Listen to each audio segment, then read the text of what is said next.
नमस्कार दोस्तों एमपीपीएससी ने अपना कैलेंडर जारी कर दिया है। तो आज इस वीडियो में हम लोग एमपीपीएससी का प्री जो है उसका कट ऑफ देखेंगे, कैसा पेपर आता है वो देखेंगे, exam pattern pre plus mains का क्या है वो देखेंगे, और भी बहुत महत्वपूर्ण जानकारी कि कैसे आपको इसकी तैयारी करनी चाहिए या नहीं, और बिहार पीसीएस यूपी पीसीएस की तुलना में क्यों ये आसान है। बहुत सारी इसमें डिफरेंट चीज़ें हैं यूपी पीएससी से। तो सबसे पहले बात करें, जो 2025 का मेंस होना है उसकी डेट अभी नहीं बताई है, वो उच्च न्यायालय के आदेश के बाद बताई जाएगी क्योंकि मामला कोर्ट में है वो। ठीक है। और राज्य सेवा जो होती है मेन यूपी पीसीएस वाली, इसका पेपर आप देख पा रहे होंगे, राज्य सेवा एवं राज्य वन सेवा 26 अप्रैल 2026 का है, जो मोस्टली बच्चा इसके लिए प्रिपेयर करता है। और मेंस की बात करें अगर, तो मेंस है 7 सितंबर से 12 सितंबर। तो ये लोग पहले ही से प्री और मेंस की डेट ऑलरेडी दे देते हैं। नोटिफिकेशन की अगर बात करें तो जैन या फेब तक इसका नोटिफिकेशन आने की संभावना है ना, आ ही जाएगा। संभावना क्या, 26 अप्रैल से पेपर है तो जैन फेब में इसका नोटिफिकेशन आ जाएगा, फॉर्म भरना चालू हो जाएंगे। ठीक है। क्या यूपी वाले फॉर्म भर सकते हैं? बिल्कुल, उत्तर प्रदेश, बिहार, अदर स्टेट के भी लोग फॉर्म भर सकते हैं इसको। अब इसके एग्जाम पैटर्न में अगर हम लोग देखें तो एक वही 2 घंटे का आपका जीएस का पेपर होगा, 200 अंकों का, जिसमें 100 ही सवाल होते हैं। इसमें 150 सवाल नहीं आते हैं यूपी पीसीएस की तरह, 100 सवाल ही आते हैं। एक सवाल जो होता है वो 2 नंबर का होता है, एक सवाल 2 नंबर का। और वही सी सैट भी इसमें होता है 2 घंटे का, 100 मतलब 200 नंबर का, इसमें भी 100 सवाल आएंगे। ये सिर्फ क्वालिफाइंग है, यानी इसमें आपको वही 33% लाने हैं, यानी 33% पता ही चल गया आपको 66 नंबर लाने हैं। कुल मिला के बस 100 में 33 सवाल आपको सही करने होंगे यहाँ। ठीक है, ये क्वालिफाइंग नेचर का है। सबसे बड़ी चीज़, कोई निगेटिव मार्किंग नहीं है यहाँ पे, है ना। एमपीपीएससी में कोई भी निगेटिव मार्किंग नहीं होती, इसीलिए कट ऑफ देखा जाता है अक्सर थोड़ा हाई हो जाता है। अब प्रीलिम्स का डिटेल सिलेबस देखें तो वही इतिहास, भारत का इतिहास जो सब जगह कॉमन है, हिस्ट्री, है ना, भारत का इतिहास, और मध्य प्रदेश का इतिहास यानी एमपी। जो एमपी का देखिए पूरा special, MP special GK important तो होगी। एमपी की हिस्ट्री, एमपी की ज्योग्राफी, एमपी की पॉलिटी, और एमपी का आप कह सकते हो एक तरह से कल्चर, है ना। भारत का इतिहास, मध्य प्रदेश का इतिहास, संस्कृति, साहित्य, है ना। स्वतंत्रता आंदोलन में मध्य प्रदेश का योगदान क्या था, मध्य प्रदेश की प्रमुख कला, स्थापत्य कला, मध्य प्रदेश की जनजातियाँ, मध्य प्रदेश के त्यौहार, साहित्यकार, धार्मिक सांस्कृतिक घटनाएं, घटना स्थल, विश्व धरोहर स्थल, मध्य प्रदेश की प्रमुख जनजाति व्यक्तित्व। बहुत आसान चीज़ है, अभी पेपर भी दिखाऊंगा। भारत का भूगोल वही सेम, और मध्य प्रदेश का भूगोल तो एमपी के भूगोल में वही जो इंडिया का भूगोल है वही होगा। भारत और मध्य प्रदेश की संवैधानिक व्यवस्था, भारत और मध्य प्रदेश की अर्थव्यवस्था, विज्ञान, पर्यावरण और स्वास्थ्य यानी इन्वायरमेंट आपका, साइंस ये हो गया। और बाकी करंट अफेयर्स, है ना, करंट अफेयर्स, सूचना संचार प्रौद्योगिकी यानी कंप्यूटर से भी रिलेटेड इसमें चीज़ें आ जाती हैं, कंप्यूटर की बेसिक चीज़ें। मध्य प्रदेश की जनजातियाँ, विरासत, लोक संस्कृति एवं लोक साहित्य। ये आपका जीएस का मोटा मोटा सिलेबस है।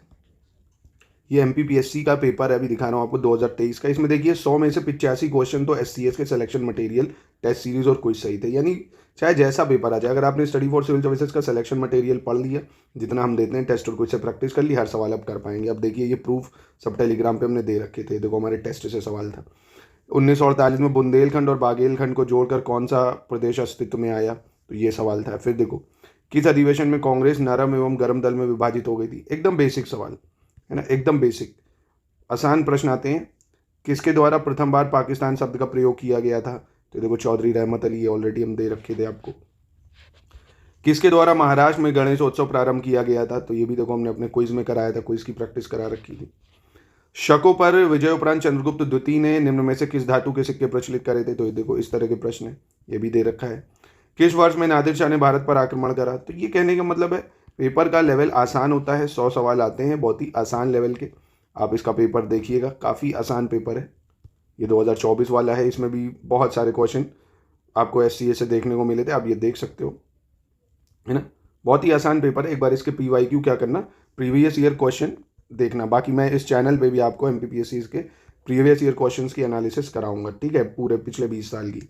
हमारे एससीएस के ग्रुप को ज्वाइन करके आप एमपीपीएससी की पूरी सिलेक्शन की तैयारी शुरुआत से कर सकते हैं, एकदम जीरो से प्री प्लस मेंस की। जितना देंगे बस उतना आपको पढ़ना है।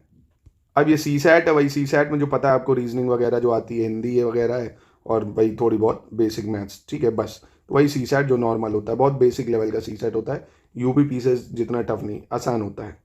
अब मेंस की बात करते हैं। देखिए मेंस में एक समान अध्ययन का प्रथम प्रश्न पत्र है, समान अध्ययन द्वितीय प्रश्न पत्र, समान अध्ययन तृतीय प्रश्न पत्र, समान अध्ययन चतुर्थ प्रश्न पत्र।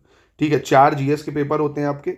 5वां जो प्रश्न पत्र होता है आपका, जिसमें समान हिंदी और व्याकरण होती है, छठा होता है आपका हिंदी निबंध, है ना, एवं प्रारूप लेखन, हिंदी निबंध ही होगा ये। अब देखते हैं इसको। देखो पहला जो जीएस का पेपर होता है आपका, GS1 कह सकते हो, इसमें एक पार्ट में इतिहास होता है, 150 नंबर का इतिहास आता है, 150 नंबर का भूगोल आता है ना। एक ही पेपर होता है मतलब GS1 का, 300 नंबर का, 2 सेक्शन में, 150 का इतिहास, 150 का भूगोल। 3 घंटे मिलते हैं आपको, हिंदी या इंग्लिश किसी में भी लिख सकते हो। इसमें खासियत अभी और दिखा रहा हूँ, इसमें 2-2 नंबर के प्रश्न भी होते हैं जिसको 20 शब्दों में लिखना है, तो छोटे छोटे प्रश्न भी होते हैं। दूसरे प्रश्न पत्र में आता है पॉलिटी और सोशियोलॉजी, है ना, समाजशास्त्र, ये 300 नंबर का हो गया आपका। तीसरा जो पेपर होता है उसमें अर्थशास्त्र यानी इकोनॉमी और साइंस एंड टेक है, विज्ञान तकनीकी और जन स्वास्थ्य, है ना, तो ये 300 नंबर का हो गया आपका। अब चौथा जो है वही एथिक्स एक तरह से हो गया, और उस पर बेस केस स्टडी, दर्शन शास्त्र हो गया, है ना, और मनोविज्ञान हो गया, लोक प्रशासन हो गया, पब्लिक एडमिनिस्ट्रेशन जिसको आप कहते हो, और उसकी केस स्टडीज, उद्यमिता प्रबंधन, व्यक्तित्व विकास एवं केस स्टडी, 300 नंबर का ये होता है।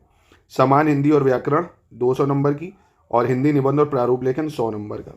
तो इस तरह से आप टोटल देखेंगे तो 1500 नंबर का पेपर होता है आपका। कितने? 1500 नंबर का। और 185 नंबर का इंटरव्यू होता है ना, कभी 185 या 175, ये पदों पे डिपेंड करता है ना, 175 का भी हो सकता है, 185 का भी। वैसे ऑफिशियली 185 का ही होता है। अभी डिटेल में भी सिलेबस देंगे, पहले इसके प्रश्न पत्र को समझो। देखो प्रश्न पत्र का पैटर्न क्या है। जैसे अति लघु प्रश्न आते हैं 15, ठीक है, 2 नंबर के और एक प्रश्न होता है। कितना? 2 नंबर का एक प्रश्न होता है, तो 30 नंबर के अति लघु आ जाते हैं, ठीक। 10 आते हैं लघुत्तरी प्रश्न, 10 आते हैं लघुत्तरी प्रश्न। इसमें जो शब्दों की संख्या है वो 60 है। जो 2 नंबर वाले हैं उनको 20 शब्द में लिखना है, तो आप समझ सकते हो 20 शब्द मतलब आप एक तरह से बस 3 लाइन में खत्म। भाई 7 लाइन मतलब 7 वर्ड आते हैं एक लाइन में, 7 से 14, 7 21, बस छोटा सा। 10 नंबर का जो मतलब 10 प्रश्न आते हैं आपके, 7 अंक एक का होता है, 7 दाम 70, ये 60 शब्दों में लिखना है आपको। 5 प्रश्न आते हैं आपके 200 शब्दों के, वो एक प्रश्न होता है 10 नंबर का, तो हो गया 50 नंबर। समझ गए कि नहीं बात? कोई समस्या फिर से देख लो। 15 मिलेंगे शॉर्ट क्वेश्चंस, शॉर्ट क्वेश्चंस जो 2 नंबर के होंगे, तो हो गए 30 नंबर हो गए। इनकी वर्ड सीमा है 20। 10 क्वेश्चन आते हैं आपके 60 शब्द की सीमा में लिखने के लिए, एक होता है 7 नंबर का, तो 70 हो गए, ठीक है। और 10 आते हैं आपके कैसे? दीर्घ उत्तरी, जिनमें आपको 5 प्रश्न लिखने होंगे, 200 शब्द की सीमा का 50, तो ये 150 अंक का हो गया, है ना। ऐसे ही 150 की हिस्ट्री या 150 की ज्योग्राफी आ जाएगी। 30 प्रश्न होते हैं, तो पहला, दूसरा, तीसरा प्रश्न पत्र का प्रारूप ये रहेगा, है ना। और जो चौथा प्रश्न पत्र है जिसमें मनोविज्ञान वगैरह है, उसमें प्रश्न पत्र का जो एक तरह से स्वरूप है वो क्या है? अति लघु 16 होंगे, ठीक, 32 नंबर के, 20 शब्द में लिखना होगा। लघु उत्तरीय 8 प्रश्न आते हैं, एक प्रश्न 7 नंबर का, 60 शब्द में लिखना होगा, 56 नंबर। दीर्घ उत्तरीय 4 आते हैं, 11 अंक का होता है, 200 शब्द में लिखना है, 44 नंबर। एक केस स्टडी आ जाएगी 18 अंक की, वो निर्देशित है, आप चाहे जितने शब्दों में अपना उसको बना पाए, तो 18 अंक, 150 नंबर का ये हुआ आपका।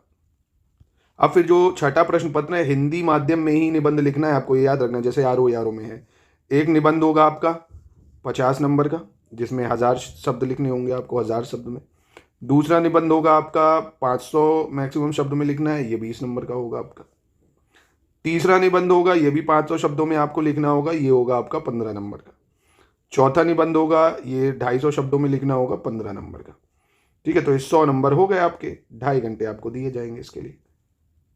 अब डिटेल में सिलेबस देखना चाहते हो तो भारतीय इतिहास, भारत का राजनीतिक, आर्थिक, सामाजिक एवं सांस्कृतिक इतिहास, यानी पूरा हड़प्पा सभ्यता से 10वीं शताब्दी तक, हड़प्पा सभ्यता से 10वीं शताब्दी तक, तो एक तरह से एंशियंट हिस्ट्री कह सकते हो आप।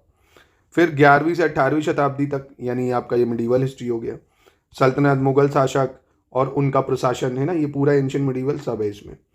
फिर प्रागैतिहासिक, आद्य ऐतिहासिक, मध्य प्रदेश के प्रमुख राजवंश, ये MP की हिस्ट्री हो गई इसमें। ब्रिटिश शासन का भारतीय अर्थव्यवस्था और समाज पर प्रभाव, गणतंत्र के रूप में भारत का उदय, तो ये आप देख सकते हो, सारे टॉपिक लिखे ऑफिशियल सिलेबस में आपको दे दूंगा, टेलीग्राम पे शेयर कर दूंगा, एक एक पॉइंट इसका देख लेना। ऐसे ही पॉइंट वाइज पूरे नोट्स हम आपको दे देंगे मेंस के। आपको कहीं से हजारों बुकें पढ़नी ही नहीं है, 20 बुकें, आपको बस जितना टू द पॉइंट ये सिलेबस में पॉइंट है, पॉइंट वाइज सिलेक्शन मटेरियल मिल जाएगा SCS का, बस उतना ही आपको पढ़ना होगा। आंसर राइटिंग की प्रैक्टिस भी हम कराएंगे, प्रॉपर गाइडेंस भी देंगे, वीडियोस भी देंगे। फिर देखो ये जैसे भूगोल का सिलेबस है, भारत का भौतिक भूगोल है, कृषि जलवायु संसाधन है, प्राकृतिक संसाधन उद्योग है, आपदाएं हैं, तकनीकें हैं, मध्य प्रदेश का भूगोल है, खत्म।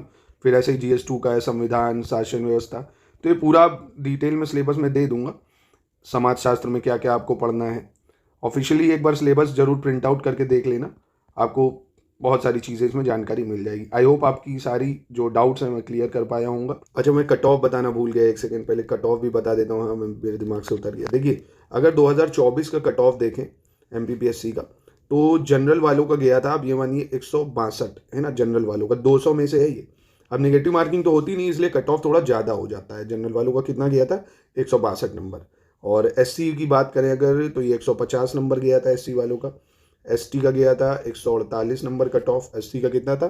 148 नहीं था, 142 था, माफ़ कीजिएगा, 142 एसटी का। ओबीसी का थोड़ा ज़्यादा ही था, 158 कट ऑफ गया था ओबीसी का। और ईडब्ल्यूएस की बात करें तो इसका भी ऐसा ही था, 158 है ना ईडब्ल्यूएस का। पीएच कैटेगरी की बात करें अगर, तो पीएच में कई श्रेणियां आती हैं, उन श्रेणियों के हिसाब से था ये 114, 140 ऐसे। तो मेनली आप ये समझो 162 जनरल का था, 150 एससी का था, 142 एसटी का, ओबीसी का 158, ईडब्ल्यूएस का भी 158। 162 का मतलब समझे कि 100 में से कितने क्वेश्चन लोगों ने सही करे होंगे? 81 क्वेश्चन सही करे होंगे भाई, तभी तो 162 आए। तो इसके कट ऑफ ऐसे ही जाता है, क्योंकि नेगेटिव मार्किंग होती नहीं है। तो अगर आप 100 में से ये समझिए आपको टारगेट 90 का करना होगा, और वो आराम से लाया जा सकते हैं। पेपर का स्तर बहुत लड्डू होता है, लप्पू सा होता है ना। वो आराम से एससीएस का selection material, current affairs, test और क्विज की प्रैक्टिस करके आराम से आप ला सकते हो।